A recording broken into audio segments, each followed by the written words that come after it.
Boy, how you doing? This is Mr. DJ back tonight. I'm going to try to finish up counting down my fancy playlist. We're in the top three at last. It's been a while. February 6th, 1999. Been pretty busy taking care of my other YouTube channels and hadn't been able to spend as much time making videos as I'd like. But let's go ahead and get started right now at number three, one of the best rock and roll records in the late 90s.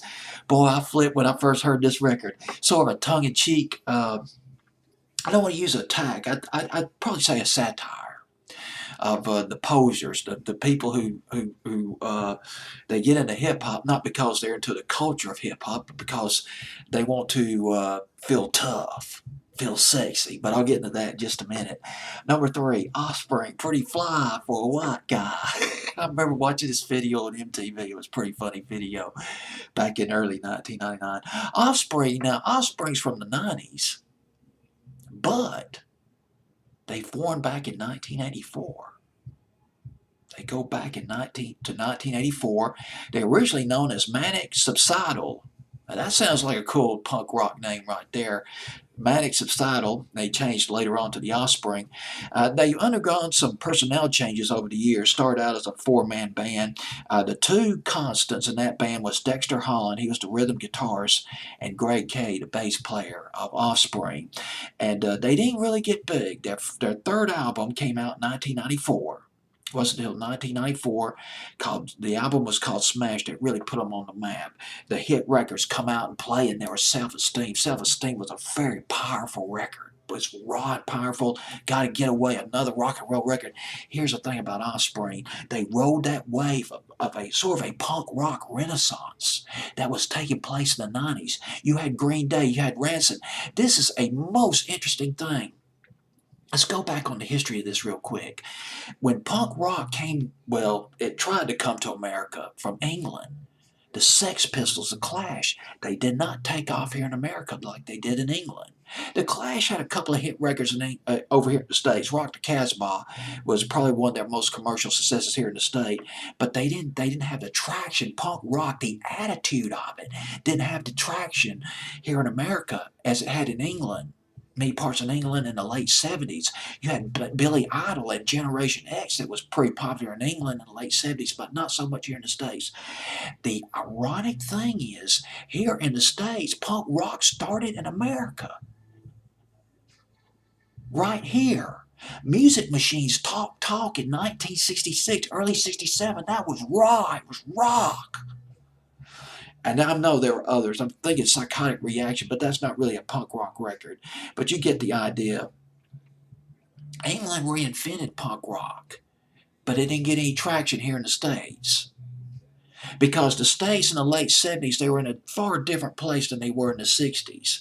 In the late 70s, the States, they were in the disco era. They were into the so-called stadium bands that were rising in the late 70s, like Rush, Journey, who else? REO Speedwagon. Late 70s, early 80s. And I'm not saying there's anything wrong with those bands. They're very talented bands. I'm just saying there's a difference in attitude between the punk rockers and the stadium bands. The punk rockers look down at the stadium bands, and of course fans of the stadium bands like Journey look down on the punk rockers.